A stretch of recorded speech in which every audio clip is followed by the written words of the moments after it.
Tenth class के Hindi section के इस चैप्टर में आज हम पढ़ने जा रहे हैं पद्य खंड का 10वां चैप्टर अक्षर ज्ञान। काफ़ी इम्पोर्टेंट, इसे ध्यान से समझोगे बच्चे। और आर्ट्स क्लासेस की साइट पे भी तुम जाओगे, वहाँ से जाकर और इसको खूब बढ़िया समझो। कोई दिक्कत होता है तब फिर संपर्क नंबर में दिया हूँ, यहाँ कॉल भी करो। और इस तरीके से अक्षर ज्ञान हम पढ़ेंगे। और अक्षर ज्ञान के लेखक है अनामिका। अनामिका को जानेंगे बच्चे। अगर अनामिका को जानना हो तो इस लेखक के बारे में जानना हो तो सबसे पहला काम करो कि तुम जो ऑब्जेक्टिव सेक्शन वाला मैं खंड दिया हूँ उसे खूब बढ़िया पढ़ो और इस चैप्टर के को निकाल कर उसमें से अनामिका की पूरी जीवनी पढ़ो। कहता है अक्षर ज्ञान। इसमें अक्षर ज्ञान के बारे में अनामिका बताती हैं इसमें से कि यह लेखिका है, लेखक नहीं है बल्कि लेखिका है ये। तो लिखेंगे इसमें लेखक की जगह लेखिका। कहते हैं कि माँ बेटे सधते नहीं उससे और उन्हें लिख लेने की अनवरत कोशिश में उसके आ जाते हैं आंसू। पहली विफलता पर छल के ये आंसू ही हैं शायद प्रथमाक्षर सृष्टि की विकास कथा के। काफ़ी इम्पोर्टेंट ये इसमें बताने की कोशिश किया है कि जिस प्रकार किसी छोटे बच्चे को पहली बार जब हम पढ़ाना शुरू करते हैं तो कह रहा है वही में कि माँ बेटे सधते नहीं उससे और उन्हें लिख लेने की अनवरत कोशिश में उनके आ जाते हैं आंसू। पहली विफलता पर छल के ये आंसू ही है शायद प्रथमाक्षर सृष्टि की विकास कथा के। अर्थात प्रस्तुत कविता के माध्यम से कवित्री ये बताना चाहती है कि अक्षर ज्ञान की शुरुआत सृष्टि के विकास के साथ ही शुरू होता है। अर्थात जैसे ही हम जन्म लेते हैं, हमारी जन्म के साथ ही जैसे से हम बढ़ना शुरू करते हैं वैसे वैसे हमें ज्ञान की प्राप्ति धीरे धीरे होना शुरू हो जाता है।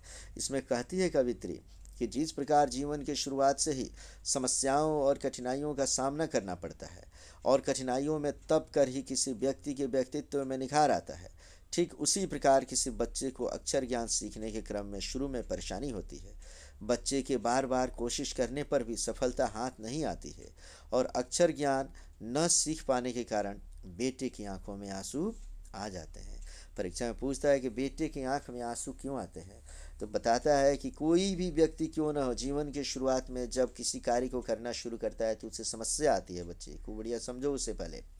और समस्या आती है तो समस्या से कुछ लोग घबरा जाते हैं। हमें अपने जीवन में घबराना नहीं है। यदि हम उस काम को पुनः पुनः बार बार करते जाते हैं तो बार बार कोशिश करने के बाद हम उसमें सफल होते हैं। ठीक उसी प्रकार कोई बच्चा जब पहली बार कोशिश करता है तो वो सफल नहीं हो पाता है, ठीक से नहीं लिख पाता है और अक्षर ज्ञान नहीं सीख पाने की वजह से बच्चा नाकामयाब होकर उसकी आंख में आंसू आ जाते हैं कि मुझे आ नहीं रहा है। और कुछ लोग झुंझलाहट में बच्चों को मारना भी शुरू करते हैं, ये गलत है। कवित्री अक्षर ज्ञान के माध्यम से बताना चाहती है कि जिस प्रकार बच्चा बचपन में क ख ग घ अंग इत्यादि सीखने के क्रम में कई बार विफल होता है, गिरता है, फिसलता है और टूटता है, हारता है, रोता धोता है, किंतु हार नहीं मानता है और अंत में भाषा मतलब अक्षर ज्ञान सीख जाता है। ठीक उसी प्रकार सृष्टि की विकास गाथा में मनुष्य कई बार अपने जीवन में हारता है, गिरता है, टूटता है, उठता है और अंततः सफल होकर जीवन व्यतीत करता है। पर इसके लिए उसे चाहिए कि वह धैर्य, लगन, उत्साह, परिश्रम तथा ईमानदारी से प्रयास करे। काफ़ी इंपॉर्टेंट चीज़ में लेखिका ने बताने की कोशिश किया है, कवित्री ने बताया है कि जिस प्रकार एक छोटा बच्चा जब पहली बार सीखने की कोशिश करता है तो सीख नहीं पाता है, वह गलत लिखता है या नहीं लिख पाता है, उसे परेशानी होती है तो रूठता भी है, टूटता भी है। कोई व्यक्ति कई बार सीखने के क्रम में वह विफल भी होता है, रोता है, धोता है, लेकिन हार नहीं मानता, फिर से वो करता है और देखते हैं कि धीरे धीरे वो बच्चा सब कुछ सीख गया। उसी प्रकार हमारे जीवन में यदि कभी किसी काम को हम करते हैं और हमें विफलता मिलती है तो हमें उस बच्चे से सीख लेकर अपने कार्य को धैर्यपूर्वक, लगनपूर्वक, परिश्रम से, ईमानदारी पूर्वक, पूरे उत्साह के साथ कार्य करना चाहिए और हमें घबराना नहीं चाहिए। हमें अंततः आगे बढ़ते रहना चाहिए। कविता के माध्यम से कवित्री ने बताया है कि बच्चा बचपन में क से कबूतर, ख से खरगोश पढ़कर उन्हीं की तरह कूदता है, फुदकता है तथा उधर भागता भी है बच्चा उस समय माँ के मनोभाव को समझता है, न कि अक्षर ज्ञान को। इसको बढ़िया समझेंगे बच्चे।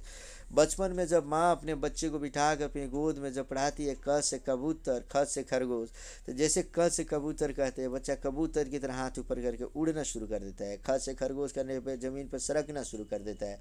वह ये नहीं जानता कि कबूतर क्या है, वो ये नहीं जानता खरगोश क्या होते हैं, लेकिन वह माँ के मनोभाव को समझने की कोशिश करता है और सोचता है कि हम ऐसा करके माँ को खुश करें, माँ को नाराज़ न करें। हम इधर उधर भागता भी बच्चा। इस प्रकार वह मनोभाव को समझता है, न कि अक्षर ज्ञान को। फिर से पेज पे ध्यान दो कि वह अंग को माँ का गोद तथा उसके चिन्ह माने बिंदु को खुद बच्चा समझकर अपने को अंग के रूप में माँ के गोद में बैठा हुआ समझता है। पर अंततो गत्वा वह अंग से डरने के बाद भी अंग सीख जाता है। इस चीज़ को समझेंगे बच्चे। परीक्षा में पूछता है कि अंग को किस प्रकार समझता है, तो वो समझता है कि अंग का मतलब माँ का गोद है, और अंग में जो बिंदु दिया रहता है वो खुद को समझता है कि मैं माँ के गोद में बैठा हूँ। उसी प्रकार लड़का का ख ग घ अंग अंग पे आके खूब खुश होता है, गोद में बैठता है, बिंदु की तरह सोचता है कि मैं ही माँ के गोद में जैसे मैं बैठा हूँ। उसी प्रकार अंग में ड के बाद जो दिया हुआ है बिंदु, वह एक बिंदु है जो खुद को अपने आप को समझता है वो।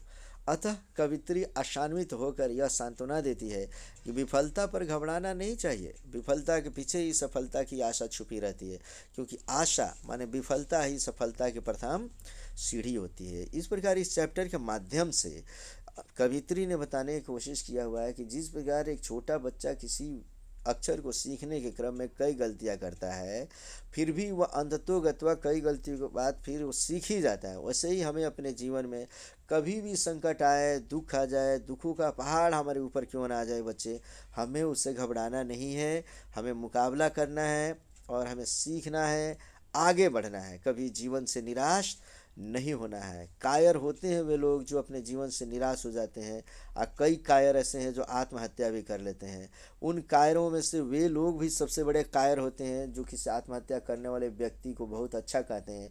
भूल कर भी इस प्रकार की निराशावादी चीज़ें हमें अपने दिमाग में नहीं लाना है बच्चे। और अक्षर ज्ञान के द्वारा हमें सीख लेना है कि जिस प्रकार एक छोटा बच्चा कई समस्याओं के बावजूद, कई बार मार खाने के बाद, पिटाने के बाद, गिरने के बाद, उठने के बाद, अंततोगत्वा वह क ख ग घ य र ल व सब कुछ सीख जाता है, अ आ सीख जाता है, पढ़ना लिखना बोलना सब कुछ सीख जाता है। उसी प्रकार हमारे जीवन में भी चाहे कितनी भी परेशानियां क्यों ना आए बच्चों, हमें घबराना नहीं है और खूब ठीक तरीके से उसको समझना है। और समझने के साथ ही हमें समस्या का मुकाबला करना है। और कोई दिक्कत होता है इस चैप्टर को समझने में, तो जो मैं ये नंबर दिया हूँ उस पर तुम कॉल कर सकते हो बच्चे, समझ सकते हो, या आकर अपना समझोगे इसे, आगे पढ़ो इसको।